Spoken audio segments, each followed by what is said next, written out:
నీకు నచ్చిన రీతిలో నువ్వు ఇష్టపడే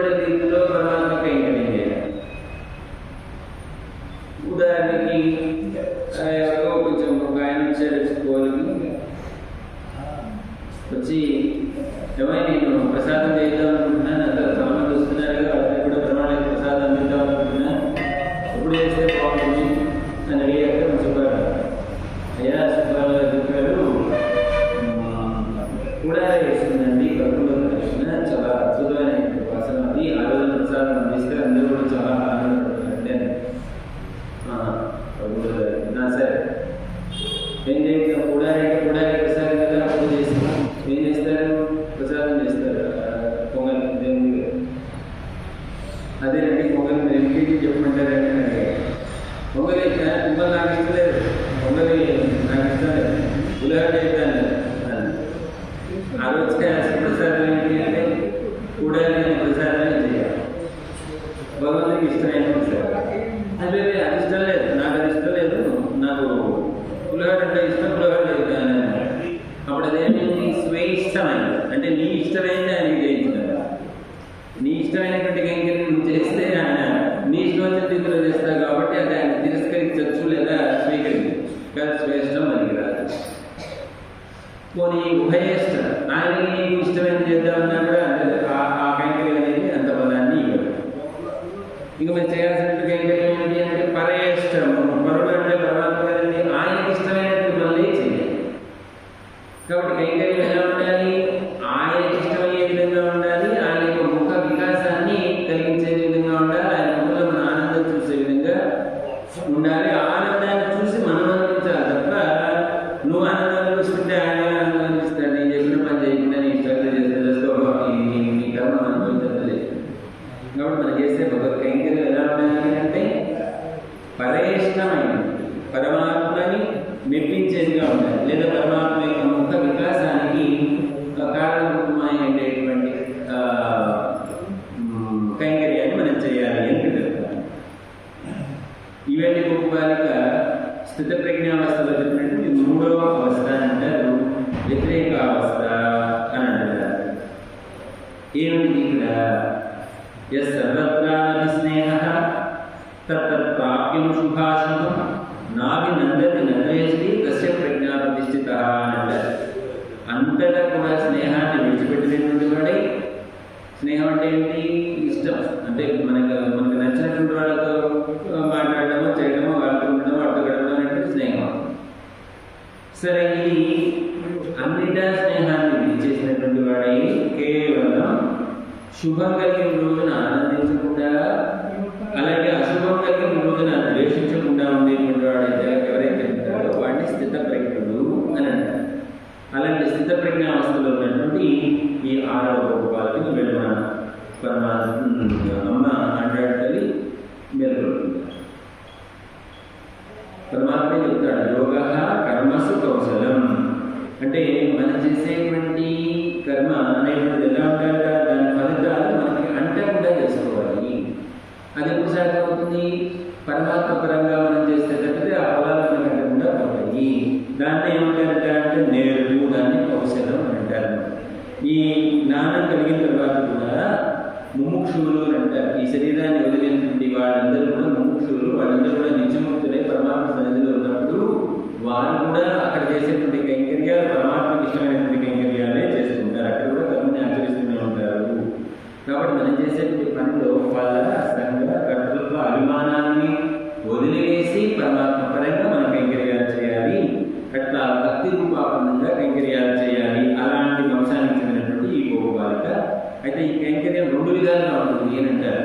ఒకటి ఏమిటంటే తను ఏ పనులైతే చేయాలో, ఏ ధర్మాలైతే ఆచరించాలో, ఆ ఆచరించడం వల్ల కలిగేటువంటి ఫలాల మీద ఆశ లేకుండా కేవలం భగవద్ ఆరాధనగా చేసేటువంటిది ఒక పద్ధతి. ఇది భరతుల పద్ధతి. రెండోది, తాను చేయవలసినటువంటి ధర్మాలన్నీ వదిలిపెట్టేసి కేవలం పరమాత్మ యొక్క కైంకర్యంలో ఉండడం అనేటువంటిది రెండో పద్ధతి. ఇది లక్ష్మణ పద్ధతి. భరతుడు ఏం చేశాడు, వచ్చాడు, తెలిసింది, మళ్ళీ వెళ్ళాడు, రామచంద్రమూర్తిని ప్రార్థించాడు, వచ్చి నువ్వు పట్టాభిషేకం చేసుకుని రాజ్యాన్ని ఎలవే అని చెప్తే కుదరదన్నాడు ఆయన. చివరికి భరతుడు రామచంద్రమూర్తికి పరతంత్రుడు, రామచంద్రమూర్తి ఎలా చెప్తే అలా వినేయకుంటున్నాడు భరతుడు. ఇంకా తనకి ఇష్టమైనటువంటి ఏం లేదు, పరమాత్మ ఏం చెప్తాడో అది చేయాలి. కనుక తన యొక్క పాదకల్ని ఇచ్చాడు, ఆ పాదకల్ని ఇచ్చి భరతుడిని పంపించాడు. ఆ పాదుకనే పరమాత్మగా భావించున్నాడు. ఆ పాదుకలకి కైంకర్యం చేయడమే తాను ప్రధానంగా పెట్టుకున్నాడు. అంటే తన విహితమైనటువంటి కర్మలన్నీ కూడా పరమాత్మపరంగా చేస్తూ రాజ్యాన్ని పరిపాలించాడు. రామచంద్ర యొక్క మూర్తి యొక్క పాదుకలు అడ్డం. కానీ లక్ష్మణస్వామి ఏం చేశాడు? తాను చేయాల్సిన ధర్మాలన్నీ వదిలేశాడు, తల్లిదండ్రులు వదిలేశాడు, తన కట్టుకున్నటువంటి వారిని వదిలేశాడు. కేవలం రామచంద్రమూర్తితో చేరి రామచంద్రమూర్తి కైంకర్యమే ప్రధానంగా ఆ కైంకర్య లక్ష్మి కలిగినటువంటి, అందుకే లక్ష్మణం లక్ష్మీ సంపన్న అన్నారు. ఇది రెండో రకమైనటువంటి పద్ధతి. మరి మొదటి పద్ధతి భద్రుల పద్ధతి. ఇలాంటి భద్రుల పద్ధతిలో ఉన్నటువంటి గోపికల వంశంలో జన్మించినటువంటి ఆమె ఎంతటి సౌందర్యం కలిగింది అంటే గోపాలుగా పుంసాం మోహన రూపాయ అంటారు కదండి. అంటే పురుషులు కూడా మోహపడేటువంటి అంత గొప్ప సౌందర్యం కలిగినటువంటి వాట రామచంద్రమూర్తి అని రామాయణంలో మనకు తెలుసు. అలాగే ఇక్కడ ద్రౌపది ఉంటుందండి. ద్రౌపది అత్యద్భుతమైనటువంటి సౌందర్యం కలిగినటువంటి ఆమె. అలాంటి ద్రౌపది యొక్క అందాన్ని కూడా పొగిడేటువంటి, సహజంగా ఆడవాళ్ళు పక్కవాళ్ళు బాగుంటే ఒప్పుకుంటారండి. మన మహాత్మ అద్దంలో చూసుకున్నప్పుడు మనకి బాగా అందంగా కనిపిస్తాం. మనకి అందంగా కనిపించకపోతే అద్దం వాళ్ళు ఉంటారు.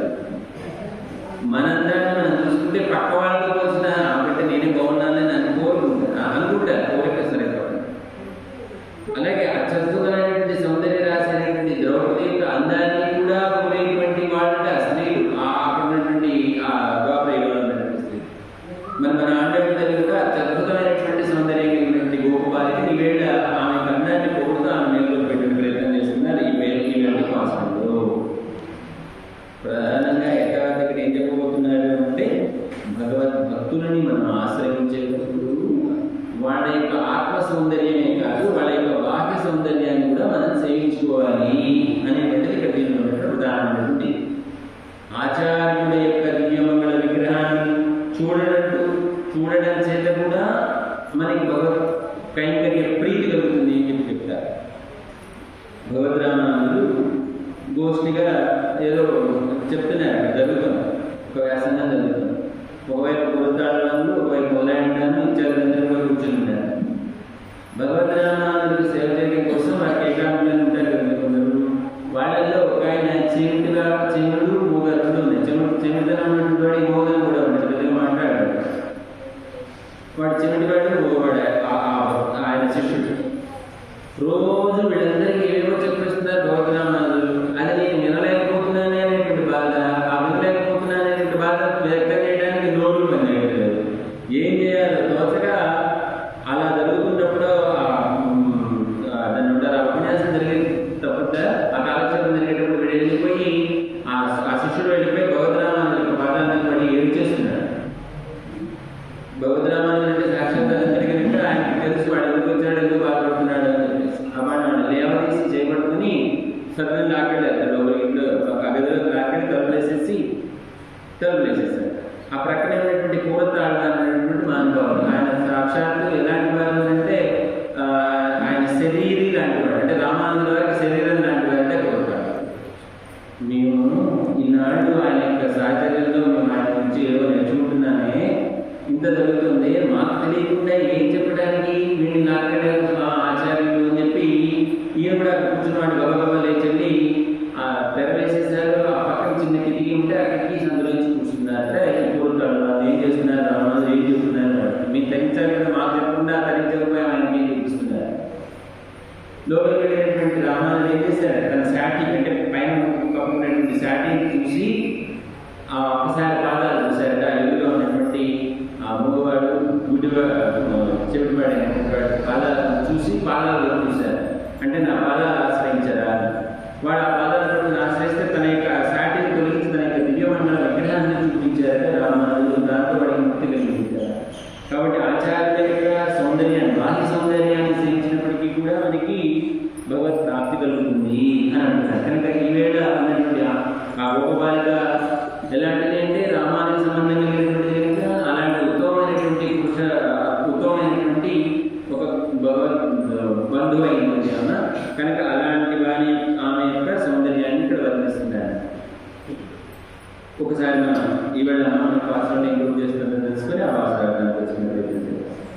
ஆண்டாள் திருவடிகளே சரணம். கத்து கரவை கடங்கள் பல கலந்து செத்தார் திருவடியில் சென்று செலுச்செய்யும் உத்தமந்தல்லாத புகழடம் பொற்படியே உத்தரவர் உண்மையிலே உதராய் சுத்த தொழுமாறெல்லாம் வந்து நின் முத்தம் வந்து முயல்வண்ணன் பேர் பாட சித்தாதே பேசாதே செல்வ பெண்ணாட்டி நீ எத்தை பெரும் பொருளே தொடர்பாய். ஆண்டாள் திருப்படிகளே சரணம். కత్తు కరవై కణంగల్ పలకరందు. వీళ్ళు భక్తుల పద్ధతిని చేసేటువంటి వారు కనుక అంటే వారికి విహితమైనటువంటి కర్మలు. వీళ్ళందరూ కూడా గోపులు కదండి, ఏం చేస్తారు కదందరూ కూడా పశుపోషణ అనేటువంటిది వీరికి బాగా ప్రధానమైనటువంటి వృత్తి. పశువులు మేపడం, మళ్ళీ పాలు వేయడం, మళ్ళీ వాటిని అడవిలో పెట్టడం, మళ్ళీ మేపడం, మళ్ళీ తీసుకురావడం, వాటి పోషణ చేయడం అనేటువంటిదే ప్రధానమైనటువంటి వృత్తి కలిగింది. అలాంటి వంశంలో ఉన్నటువంటి గోపాలు కత్తు కరవై కణంగల్. కత్తు కరవై అంటే దూడలు కలిగినటువంటి ఆవులు ఎన్నైతే అలా అనేకమైనటువంటి కణంగల్ మందలు కడందు పాలు ఉదికిడి వారి వంశానికి చెందినటువంటి గోపాలుగా అని అంటున్నారు. ఆ ఆవులు ఎలా ఉన్నాయి కదా, దూడలు కలిగి దూడల్లాగానే ఉన్నటువంటి లేత ప్రాయంలో ఉన్నటువంటి ఆవుల మందలు ఎన్నున్నాయి అంటే లెక్క పెట్టడానికి వీళ్ళని ఆవుల మందలు ఉన్నాయి. అలాంటి ఆవులన్నిటికీ కూడా పాలు పితికడి వంశంలో ఉండేటువంటి పితికడి వారైనటువంటి వారు అని అంటూ అలా గోపోషణ చేసేటువంటి సందర్భంలో అప్పుడప్పుడు కాస్త శత్రువులు ఎదుర్కొంటారు కనుక సెంటు సెలవు చేయము. వారు చేసేటువంటి ఆ సేవలో లేదా సేవలో లేదా గోకైంకర్యంలో ఎవరైనా శత్రువులు కనుక ఎదురుపడితే వాళ్ళ యొక్క బలం పూర్తిగా నశించేటట్టుగా వాళ్ళ దగ్గరికి వెళ్ళి వాళ్ళని సెలవు చేయము. యుద్ధం చేసేటువంటి వాళ్ళు ఉత్తమంగా అంటున్నారు. అంటే ఏ విధమైనటువంటి దోషాలు లేనటువంటి వారు పోవలగడం ఒకటియే. అలాంటి గోపాల వంశంలో జన్మించినటువంటి గోపంగాలు చేయవలసినటువంటి కదా అని అంటున్నారు. అలాంటి ఆ గోపికను నేర్పడుతూ ఆమె యొక్క అందాన్ని, ఆమె యొక్క సౌందర్యాన్ని వర్ణిస్తున్నారు. ఇక్కడ మన ఉత్తరవల్మైలే పోదరాయ్. ఉత్తరవ సెల్వ పిండాటి అని అంటారు. చివరిలో సెల్వ పిండాటి అని అంటే సెల్వం అంటే సంపద, సంపద కలిగినటువంటి మా ఆత్మ, బాహ్యమైనటువంటి అద్భుతమైనటువంటి సౌందర్యం కలిగినటువంటి ఓ సంపద అని అంటూ పిలుస్తున్నారు. పిలిచి ఇంకా ఏమంటున్నారు, ఆమె సౌందర్యాన్ని ఎలా వర్ణిస్తున్నారు. ఉత్తరవల్మైలే పోదరాయ్. అసలు ఇలాంటి వర్ణన ఏ కవి కూడా చేయలేదు. అద్భుతమైనటువంటి వర్ణన అన్నాడని తిరుపావళి వర్ణన చేసింది అని చెప్తారు. పుత్తురవల్మైలే పోదరాయ్ అని చెప్తా. ఒక పుట్టలో పాము చుట్టుకొని తన యొక్క పడగని దాని మీద పెట్టుకుని ఏ విధంగా నిలుస్తూ ఉన్నప్పుడు ఆ పుత్తు అంటే జగన్ సౌందర్యం ఉంటారు. నడుము పాము ఉండేటువంటి నడుము ఎలా ఉందండి, సన్నటి నడుము ఉంది కదా, అలాంటి సన్నటి నడుము కలిగినటువంటి గోపాలుగా అయ్యారు. అదేంటండి అలాంటి వలన ఏంటి అని అంటే దానికి అర్థం కూడా విశేషమైనటువంటి అర్థం దాని చెప్తున్నారు. అలాంటి జగన్ సౌందర్యం కలిగినటువంటి మైలే ఆ అడవిలో సంచరించేటువంటి నెమలి నెమల వెంట సౌందర్యం కలిగినటువంటి సెలవుపెట్టాటి ఓ సంబంధాల పోదరా రావాల్సింది. శుద్ధం ఎల్లారు తోడుమాడు. ఏమన్నా అందరూ వచ్చారా అని, అందరూ వచ్చారా అంటే శుద్ధ తొలిమారెల్లారు ఈ సంబంధం కలిగినటువంటి ఈ కిరికలందరూ కూడా వచ్చి వారిని చేరి నీ ముట్టలు నీ వారికి చేరి ఏం చేస్తున్నా ముగిలు అన్నది పేరు పాట. ఆ మేఘవంతుడైనటువంటి శ్రీకృష్ణుని యొక్క నామాలని మేమందరం కూడా పాడుతూ ఉండగా నీ సిద్ధాదే వేసాదే ఏమమ్మా నువ్వు కలకుండా పాడకుండా అలాగే ఉన్నావే, అలాగే నిలుస్తున్నావే. ఎత్తెక్కు నీ యొక్క ఏ ప్రయోజనాన్ని ఆశించి నువ్వు ఊరంగం అలా నిలుస్తున్నావమ్మా పొరుడు. దీని అర్థం ఏమిటో చెప్పవలసింది, లేచి వచ్చి మా దృష్టిలో కలవలసింది అని చెప్పేసి వెళ్ళి గోపాలని ప్రార్థన చేస్తున్నారు. కొంచెం లోపలికి పోతే కత్తు కరవై కరంగల్ పలకరంద అంటారు. అంటే లేగదూడలు కలిగినటువంటి లేదా లేగ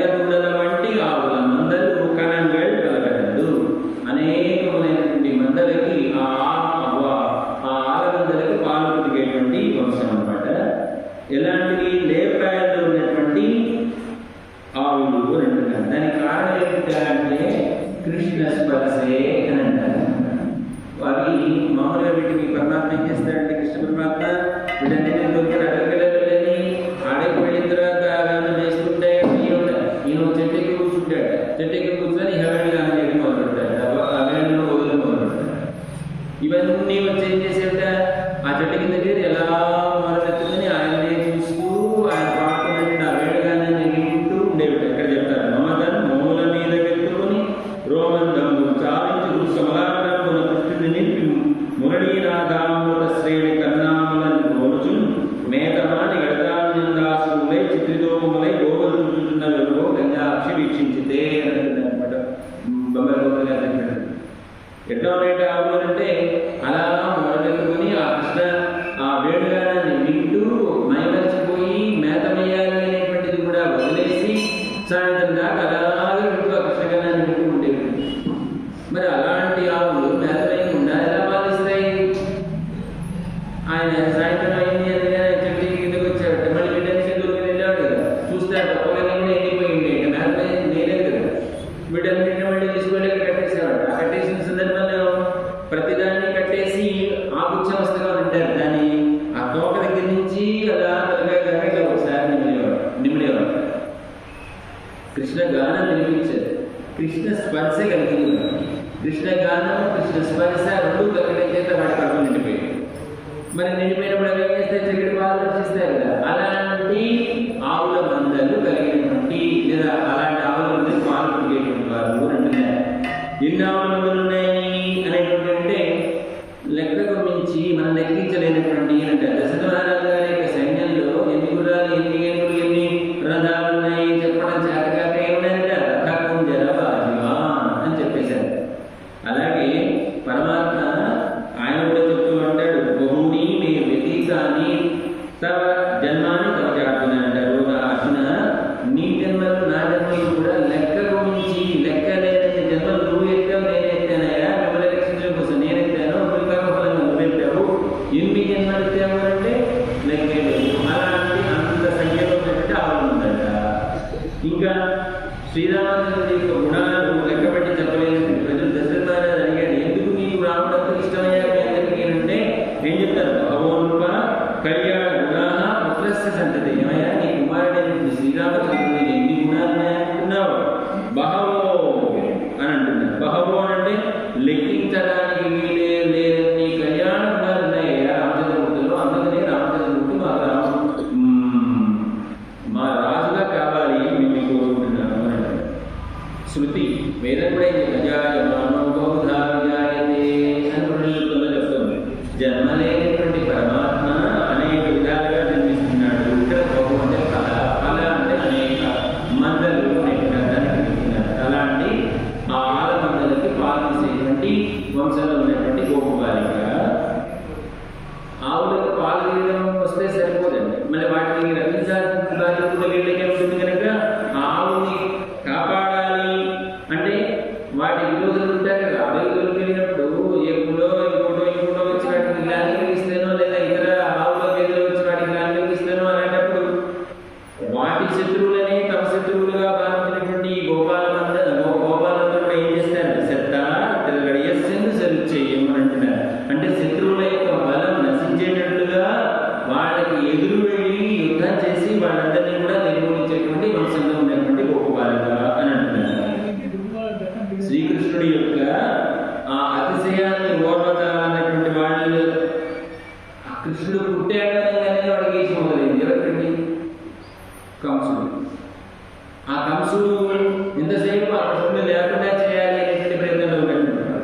కాబట్టి కృష్ణుడు పుట్టాడు అనేటువంటి అతిశయాన్ని కూడా ఓర్వలేనటువంటి వాళ్ళు ఎవరైతే ఉన్నారో వాళ్ళు ఈ గోపాలు సైన్యానికి శత్రువులు ఎవరు లేరు. తమను ఆరాధించేటువంటి తాము అనుసరించేటువంటి ఆ కృష్ణుడికి శత్రువులే మా శత్రువులు అని చెప్పేసి అంటున్నారు అనమాట. అలాంటి వాళ్ళని కూడా మేము ఎదిరించేటువంటి స్వభావ శక్తి కలిగినటువంటి వాళ్ళు, భగవత్ సంబంధం కలిగి భగవంతుడిని ప్రేమిస్తున్నటువంటి వాళ్ళకి భగవంతుడి యొక్క ద్వేషుడు, భగవంతుడికి ద్వేషుడు ఎవరు ఉండరు. ఉంటే ఆయన ఎంత సృష్టి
మీటింగ్ జరిగేటువంటి మధ్యాహ్నం అందరూ సాపాటు వెళ్తారు కదా, మళ్ళీ కూర్చుంటారు కదా, సాపాటు వెళ్ళారు. కృష్ణుడు వస్తాడు అని చెప్పి భీష్ముడు కూడా విందుని ఏర్పాటు చేశారు. ఆయన జ్ఞానవంతుడు కదండి. ఆ ప్రక్కనే ఉన్నటువంటి మన ద్రోణాచార్య గారు, ఆయన జ్ఞానం కలిగినటువంటి వాడు, ఆచార్యుడు కనుక ఆయన కూడా కృష్ణుడు వస్తాడు, ఆయన విందు ఏర్పాటు చేయాలని ఆయన ఏర్పాటు చేశారు. ఎవరికి వాళ్ళకి వచ్చినట్టుగా వాళ్ళందరూ కూడా కృష్ణుడికి విందిద్దామని ఏర్పాటు చేశారు. కానీ ఈ కృష్ణ పరమాత్మ ఏం చేశారంటే తిన్నగా విదురుడు దగ్గరికి వెళ్ళాడు. విదురుడిని పిలవడం కూడా పిలవడు. విదురుడి దగ్గరికి వెళ్ళాడు. విదురుడి దగ్గరికి వెళ్ళి ఆ విదురుడు ఇచ్చినటువంటి భోజనాన్ని స్వీకరించాడు. ఆయన ఇచ్చిన భోజనం ఏంటి? కృష్ణ పరమాత్మ అంతటి వాడు నా ఇంటికి వచ్చాడే, అహమిహాకు ఏం చేస్తున్నాడో కూడా తెలియదు. ఒక పీట వేశాడు. ఆ పీట వేసే ముందు ఆ పీట మీద ఎక్కి తొక్కాడు. ఎందుకు ఎక్కి తొక్కాడు అంటే ఈ దుర్యోధనాలందరూ కూడా ఈ రాయబారం కనుక ఇదైపోతే కృష్ణుడిని ఏం చేయాలి, కృష్ణుడికి ఏదో ప్లాన్ కలిగించాలని అక్కడికి ఒక మాయ సింహాసనం అనేది ఏర్పాటు చేసి అన్ని కూర్చోబెట్టి అది కిందికి దారి పడిపోతుంది అనమాట. ఆ పీట ఆ కింద మల్లుని కూర్చోబెట్టారు కృష్ణుడిని నమ్మడం కోసం. ఈ వీళ్ళు వేసినటువంటి తుచ్చమైనటువంటి ఇది ఆయన తెలుసు విదురుడికి. కనుక నేను కూడా అలాంటి ఏమైనా చేశాను అన్నట్టుగా ఆయన వేసినటువంటి ఆ పీటను ఒకసారి ఎక్కి తొక్కాడు. గట్టిగా ఉందండి కృష్ణుడు కూర్చోబెట్టి ఆ కృష్ణుడు వచ్చినటువంటి ఆనందాన్ని కృష్ణుడికి ఇచ్చినటువంటి విద్య ఏంటండి, అరటికాయ తొక్కకి ఇస్తున్నాడు. ఆ లోపల ఉన్నటువంటి మంట బయటపడేస్తున్నాడు, తొక్క చేతుల్లో ఉంటున్నాడు. ఆ తొక్కని చాలా ఆనందంగా స్వీకరిస్తున్నాడంటే అలా ఈ మైకల్లో ఉన్నటువంటి విధులకు ఒకసారి జ్ఞానం కలిగి ఒకసారి చూశాడు. అదేమిటి నేను చూస్తే పళ్ళు కనిపిస్తున్నాయి, తొక్క కనిపిస్తుంది అంటే ఇప్పటిదాకా పరమాత్మకి ఏం పెట్టాను, తొక్కలు కానీ బాధపడి అయ్యో కృష్ణ ఎంత జరిగిందయ్యా నన్ను క్షమించాలయ్యా మళ్ళీ పరమాత్మ తీసుకొని ఈసారి రెండు చేతుల్లో పెట్టాడు, తొక్కడు. కృష్ణ బాగుందని బాగాలేదే. ఎందుకంటే తెలిసిన తర్వాత తాను ఇచ్చినటువంటిది పండు అంత రుచించలేదు. కానీ తెలియక ముందు తాను తొక్క ఇచ్చినా కూడా ఆనందంగా స్వీకరించాడు. అలాంటి స్వభావం కలిగినటువంటి వాడు ఈ విందైపోయింది. విదురు నుంచి మళ్ళీ పొలం వచ్చాడు. వచ్చేసరికి దుర్యోధనుడు చూశాట, ఏం కృష్ణ మహారాజుమైనటువంటి మేము మీ విందు ఏర్పాటు చేస్తే ఇక్కడ కాకుండా ఆ దాసీపుత్రుడైనటువంటి విదురుడిని వచ్చావు ఏమిటి, జ్ఞానవంతుడైనటువంటి భీష్మాచార్యులు ఉన్నారు, ఆచార్యులైనటువంటి ఆయన ద్రోణాచార్యులు ఉన్నారు, వీళ్ళందరూ వీళ్ళు వదిలిపెట్టి అక్కడికి వచ్చాడు అని అడిగాడు. ఏమంటే ద్విషదన్నన్ నభోపకవ్యం ద్విషంతం నైవబోధయేత్ అంటే శత్రువు పెట్టినటువంటి అన్నాన్ని తినరాదు, శత్రువుకి అన్నం పెట్టకూడదు. ఈ రెండు మాటలు అర్థమైపోయారు. శత్రువు ఇంత అన్నాన్ని తినకూడదు. మన శత్రువు అయినటువంటి వాడు ఇంత అన్నం తింటే ఏమవుతుందండి, వాడి మధ్యమైనటువంటి శత్రుత్వం చేత మనకి ఏది అన్నం రూపంలో మనకి ఏది పెట్టినా మనకి ప్లాన్ కలదు. రెండోది శత్రువుని తెలిసి వాడిని ఇంటికి తీసుకొచ్చి అన్నం పెట్టాలనుకోండి, పాముకు పాలు పోసినట్టు. కనుక ఈ రెండు పనులు చేయకూడదు. అదేంటంటే మేము నీకు శత్రువులు ఎట్లా అయ్యాము అని అన్నాడు. ఎట్లా అంటే మమ ప్రాణాహి పాండవ, ఈ పాండవులు నాకు ప్రాణం లాంటి వారయ్యా పాండవులు. ఆ పాండవులను ద్వేషించేటువంటి వాళ్ళు ఏమంటారు, పాండవులకి శత్రువులే కదా. కాబట్టి నేను ప్రేమించేటువంటి నా భక్తులైనటువంటి పాండవులకి మీరు శత్రువులు అయ్యారు. కాబట్టి మీరు మాకు శత్రువులు అవుతారు. అందుచేత నేను ఇక్కడ పోచేయలేదు అని చెప్పాడు కృష్ణ పరమాత్మ. ఇది ఇక్కడ చెప్పేటువంటి విషయం. కాబట్టి అలాంటి భావన కలిగినటువంటి వాడు. అలాగే ఈ కంసుడు మాత్రం ఏం చేశాడు, ఆ కంసుడు కూడా అక్కడ తనని ఉద్ధరించేటువంటి వాడు, లేదా తనని సంహరించేటువంటి కృష్ణుడు పుట్టాడు అనడం చేత ఎన్ని ప్రయత్నాలు చేశాడు. పూతల దగ్గర నుంచి మొదలు పెట్టుకొని సగడాసుడు ధృతరాష్ట్రుడు అలా ఎంతమంది రాక్షసులు అంటే అందరినీ పంపించాడు. ఏవో కూడా తెలియదా మళ్ళీ ఓహో కృష్ణుడు అక్కడ ఉంటే మనం ఏం చేయలేము అని చెప్పేసి ఎలాగో తర్వాత జరిగింది. మిగతా అంతా ఇక్కడ అవసరం చెప్తున్నాం. కాబట్టి బలము పూర్తిగా తగ్గేటట్లుగా వాళ్ళని ఎదిరించేటువంటి తత్వ కలిగినటువంటి వాళ్ళ ఈ గోపాలు అని అంటున్నారు. కొంతమంది ఏ దోషము లేనటువంటి గోపాల వంశంలో కూడినటువంటి అని అంటున్నారు. శత్రువుని ఎదిరించడం అనేటువంటిది లేదా అలా ఉపేక్షించడం అనేటువంటిది ఏ దోషమా అంటే దోషం కాదు అని అంటారు. శత్రువు అయినప్పటికీ కూడా వాళ్ళ చేతిలో ఏ సాధనం లేకపోయినా కూడా వాళ్ళని హింసిస్తున్నాము అనేటువంటి దోషం లేనటువంటి వారు అంటున్నారు.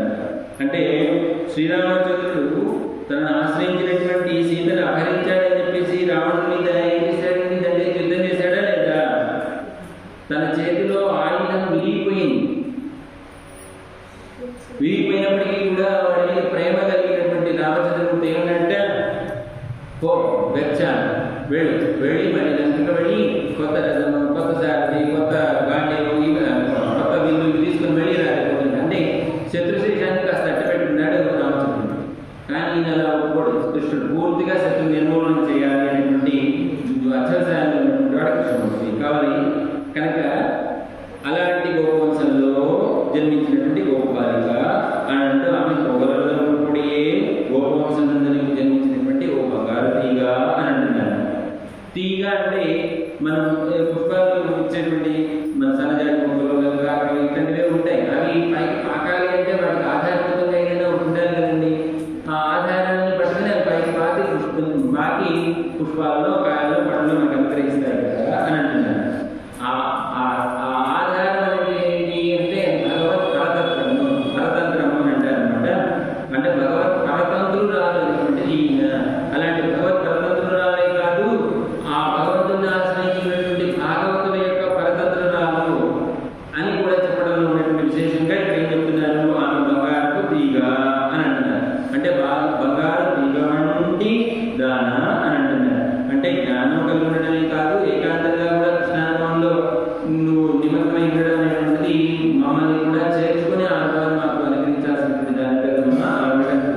కుదరదు అంటే ఇంకా ఇంకా అందాన్ని పంపిస్తూ పుట్టల్లోని సర్పం వంటి నితంబము కలిగినటువంటి దాన అని అంటున్నారు. అంటే ఆమె నడుమ ఎలా ఉంటుందంటే సన్నగా ఉంది అంటారు. అది దేనికి సూచికము అంటే వైరాగ్యము అని అంటారు.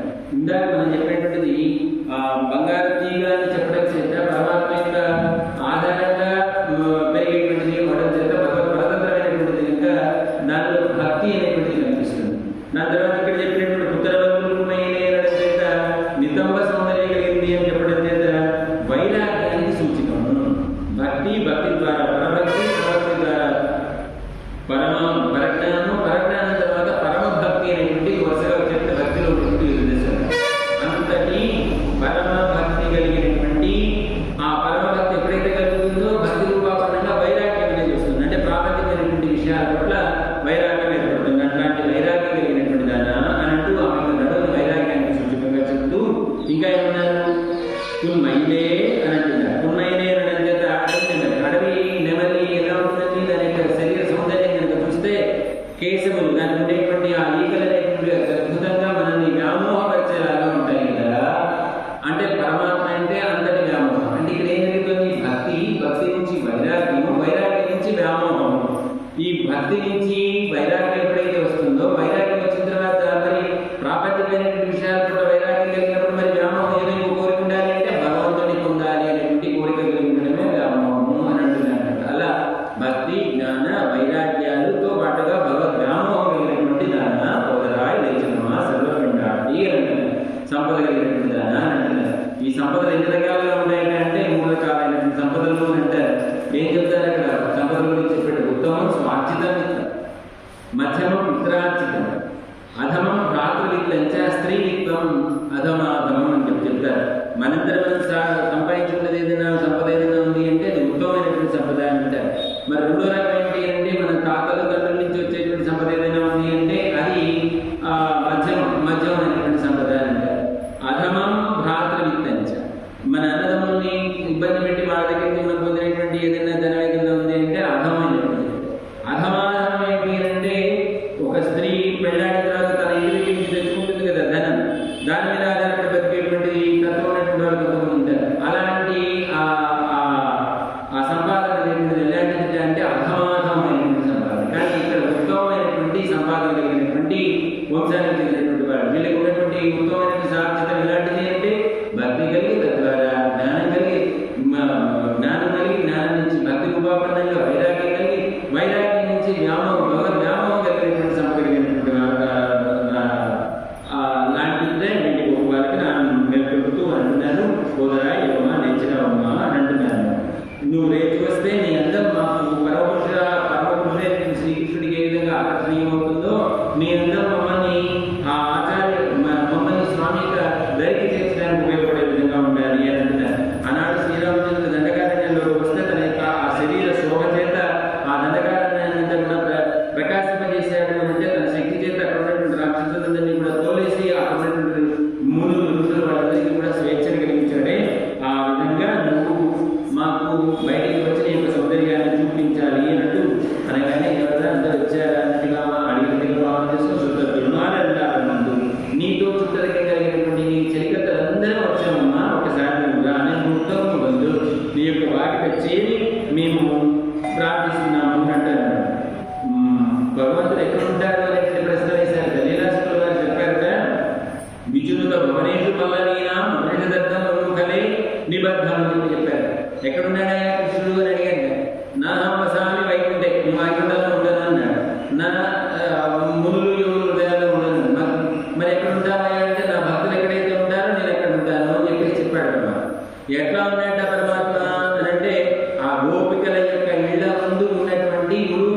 కృష్ణుడు అక్కడికి వెళ్ళి ఎదుర్కొని ఎక్కడెక్కడ ఎదుగుతారు ఏంటి అని చెప్తారు అనమాట. కాబట్టి నేను ముగిలినంత ఏర్పాటు నిలవరుడైనటువంటి కృష్ణుడిని పాడడానికి కోసం మేమందరం కూడా నీ ముగిలికి చేరామమ్మా. ముగిలినంత ఏర్పాట సత్తాదే పిసాది ఒక్క మాట పలుకున్నారమ్మా భగవన్నామ వినంగానే మారి నువ్వు వచ్చి మాట కలవాలి కదా సర్వపిండి దాటి ఒక సముద్రాలైనటువంటి అనమాట. నీ ఇద్దరు నీ నీ నిద్రకి అర్థమైనటువంటిది ఏమిటో చెప్పు. అసలు ఆ ప్రయోజనం ఏంటి? అంత గాఢమైనటువంటి నిద్రపోవడం ఉన్నటువంటి ప్రయోజనం ఏంటి? మీ ఇంతమంది వచ్చి నేను సేవించుకుంటూ నీ యొక్క సౌందర్యాన్ని చూసి కృష్ణుడికి ఆగ్రహమైనటువంటి నీ సౌందర్యం ద్వారా మేము అంత సౌందర్యమైనటువంటి కృష్ణుడు మేము పొందాలనుకుంటున్నామే. ఇలా కాదన్నా లేచి వచ్చి మా కృష్ణుడు అని చెప్పేసి వెళ్ళిపోతుంది మన